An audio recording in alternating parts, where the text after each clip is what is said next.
આકાશવાણી અમદાવાદ વડોદરા પ્રાદેશિક સમાચાર મિત્તલ પટેલ વાંચે છે. સૌપ્રથમ મુખ્ય સમાચાર.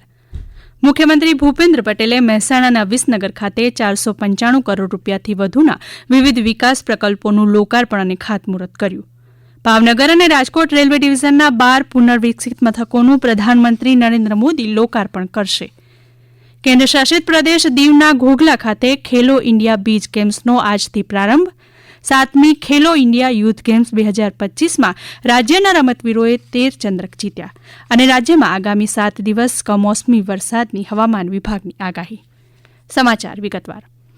મુખ્યમંત્રી ભૂપેન્દ્ર પટેલે જણાવ્યું, રાજ્યના છેવાડાના ગામો સુધી રસ્તા, શિક્ષણ, આરોગ્ય જેવી સુવિધાઓ પહોંચે તે માટે રાજ્ય સરકાર કટિબદ્ધ છે.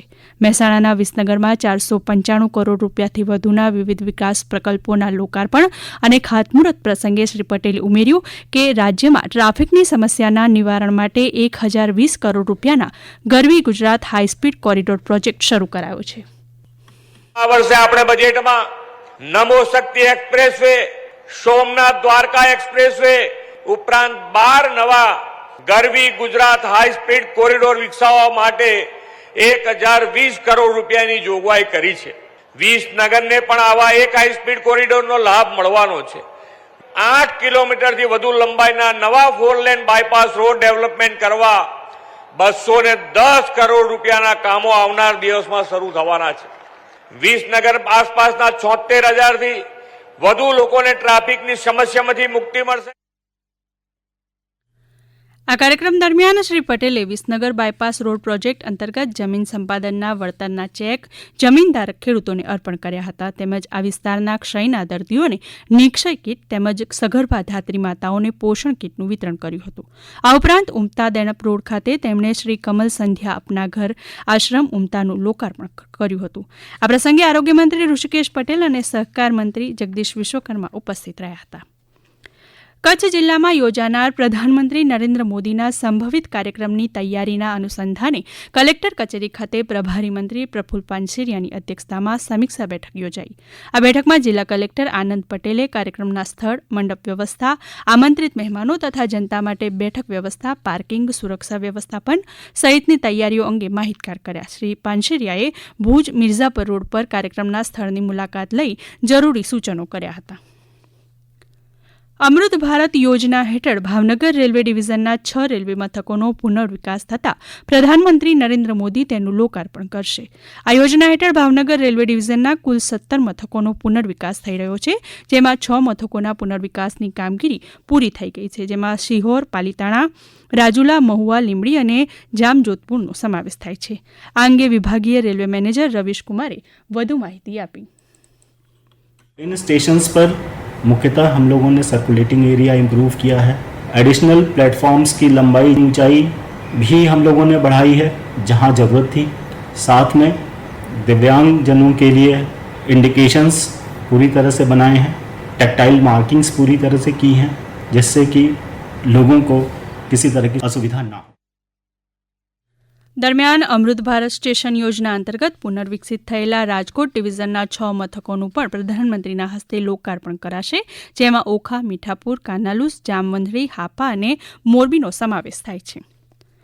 અમરેલીના જાફરાબાદ નજીક દેખાયેલી શંકાસ્પદ બોટ વલસાડના દાંતી કકવાડીના દરિયા કિનારે મળી આવી હતી. જોકે એમાં કોઈપણ વસ્તુ શંકાસ્પદ ન લાગતા તમામ એજન્સીઓએ હાશકારો અનુભવ્યો છે. આ અંગે વધુ માહિતી આપતા વલસાડના પોલીસ અધિક્ષક ડોક્ટર કરણરાજ વાઘેલાએ જણાવ્યું કે આ બોટ ભારતની જ છે. ગઈકાલે સાંજે બોટ દાંતી કકવાડી લેન્ડિંગ પોઈન્ટ તરફ આવતા તાત્કાલિક એને રોકી લેવામાં આવી હતી. એસઓજી અને ડુંગરી પોલીસના અધિકારી કર્મચારીએ બોટ ચેક કરતા એ બોટ ભારતીય જ બોટ મળી આવી છે. જે ચાલક છે એ પણ મળી આવ્યો છે. અન્ય 2 એના ખલાસીઓ સાથે હતા. બોટની સંપૂર્ણપણે BDDS ચેકિંગ કરી લેવામાં આવ્યું છે. બોટમાં કંઈ પણ શંકાસ્પદ મળી આવ્યું નથી અને બોટના જે ઓનર છે એની પાસે પણ દસ્તાવેજને બધું હાલ ચેક કરવાની કામગીરી ચાલુ છે અને આગળની કાર્યવાહી છે એસઓજી દ્વારા હાલ કરવામાં આવી રહી છે. રાજકોટમાં 38 આરોપીઓના ગેરકાયદેસર બાંધકામો પર પોલીસે ડિમોલેશન હાથ ધર્યું હતું. આ કામગીરી અંતર્ગત 6,52,50,000 રૂપિયાથી વધુની કિંમતની કુલ 2,610 ચોરસ મીટર જગ્યા ખુલ્લી કરવામાં આવી. આ અંગે નાયબ પોલીસ કમિશનર જગદીશ બાંગરવાએ વધુ માહિતી આપી. આ જે આરોપીઓ છે એમના 55 કરતા વધારે ગેરકાયદેસર બાંધકામ જે છે સરકારી જગ્યા ઉપર કરેલા છે એમને આજે દૂર કરવામાં આવી રહ્યા છે અને આ આરોપીઓ વિરુદ્ધ હત્યાનો પ્રયાસ, લૂંટ, ધાડ, મારામારી અને પ્રોહિબિશનના મલ્ટિપલ ઓફેન્સીસ રજિસ્ટર્ડ છે. અમુક આરોપીઓ વિરુદ્ધ 10 કરતા વધારે ગુના પણ દાખલ થયેલા છે અને પાસાની કાર્યવાહી પણ એમના વિરુદ્ધ થયેલી છે. ભવિષ્યમાં પણ જે વારંવાર ગુના કરવાની ટેવવાળા આરોપીઓ છે જેમના વિરુદ્ધ મલ્ટિપલ ઓફેન્સીસ રજિસ્ટર થશે એમના વિરુદ્ધ પણ આ જ રીતે કાર્યવાહી કરવામાં આવશે. મધ્ય ગુજરાત વીજ કંપની લિમિટેડ દ્વારા આજે મહીસાગર જિલ્લાના સંતરામપુર તાલુકામાં વીજ ચેકિંગ હાથ ધરાયું, જેમાં કુલ 26 જેટલી વીજ ચેકિંગ ટીમ જોડાઈ હતી. આ કામગીરી દરમિયાન સંતરામપુર તાલુકામાં કુલ 627 જેટલા વીજ જોડાણ ચેક કરવામાં આવ્યા, જેમાં 91 વીજ જોડાણમાં વીજ ચોરી સામે આવી હતી. આ વીજ ચોરીનું અંદાજિત બિલ 15,55,000 રૂપિયા જેટલું થાય છે. આ સમાચાર આપ આકાશવાણીના અમદાવાદ વડોદરા કેન્દ્ર પરથી સાંભળી રહ્યા છો. આ સમાચાર આપ અમારી YouTube channel AIR news Gujarat પર પણ સાંભળી શકશો.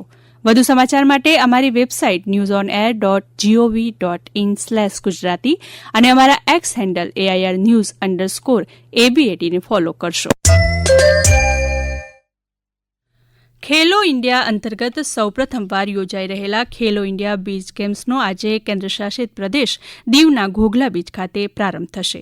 કેન્દ્રીય રમતગમત મંત્રી મનસુખ માંડવિયા આજે દીવમાં આ રમતોનું ઉદઘાટન કરશે.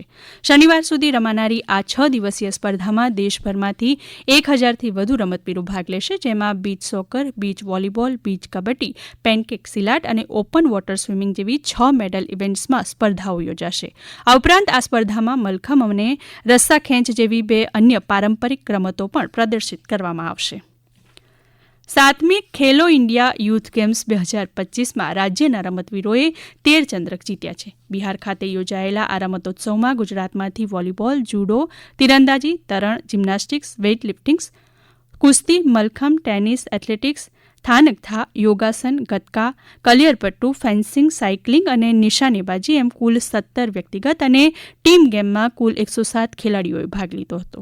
રાજ્યના ખેલાડીઓએ જુડો રમતમાં 2 સુવર્ણ, 2 રજત અને 3 કાંસ્ય ચંદ્રક, યોગાસનમાં 1 રજત, ફેન્સિંગમાં 1 રજત અને 2 કાંસ્ય ચંદ્રક, તરણ સ્પર્ધામાં 1 કાંસ્ય ચંદ્રક, વોલીબોલમાં 1 કાંસ્ય અને કુસ્તીમાં 1 કાંસ્ય એમ કુલ 13 ચંદ્રક પ્રાપ્ત કરી રાજ્યનું નામ રોશન કર્યું છે. રાજ્યમાં આગામી 7 દિવસ કમોસમી વરસાદની આગાહી છે.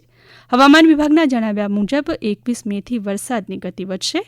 સૌરાષ્ટ્ર અને કચ્છમાં મધ્યમથી ભારે વરસાદની આગાહી કરવામાં આવી છે, જ્યારે 24 મેના રોજ રાજ્યમાં ગાજવીજ સાથે સાર્વત્રિક વરસાદ પડી શકે છે, એમ હવામાન વિભાગના નિયામક ડોક્ટર A.K. દાસે જણાવ્યું છે.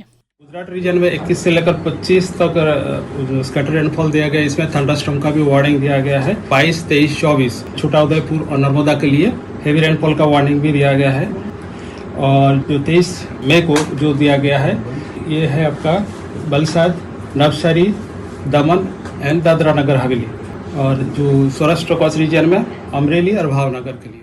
ભારતીય અવકાશ સંશોધન સંગઠન ઇસરો દ્વારા શાળાના બાળકો માટે યુવા વૈજ્ઞાનિક કાર્યક્રમ યુવિકાનું ઉદઘાટન કરાયું. દેશભરમાંથી મળેલી 98,000 અરજીઓમાંથી 350 વિદ્યાર્થીઓની પસંદગી કરવામાં આવી છે, જેમાં મહારાષ્ટ્ર, હરિયાણા, રાજસ્થાન, દાદરા નગર હવેલી અને ગુજરાતના 50 વિદ્યાર્થીઓ આજથી 30 મે સુધી અમદાવાદના અંતરિક્ષ ઉપયોગ કેન્દ્ર ખાતે રહેશે. આ કાર્યક્રમમાં યુવા વિદ્યાર્થીઓને સ્પેસ ટેકનોલોજી, સ્પેસ સાયન્સ અને સ્પેસ એપ્લિકેશન્સ વિશે માહિતી આપવામાં આવશે. પ્રધાનમંત્રી નરેન્દ્ર મોદી આગામી 25 મે આકાશવાણી પરથી પ્રસારિત થનાર મન કી બાત કાર્યક્રમમાં દેશ વિદેશના લોકો સમક્ષ પોતાના વિચાર રજૂ કરશે.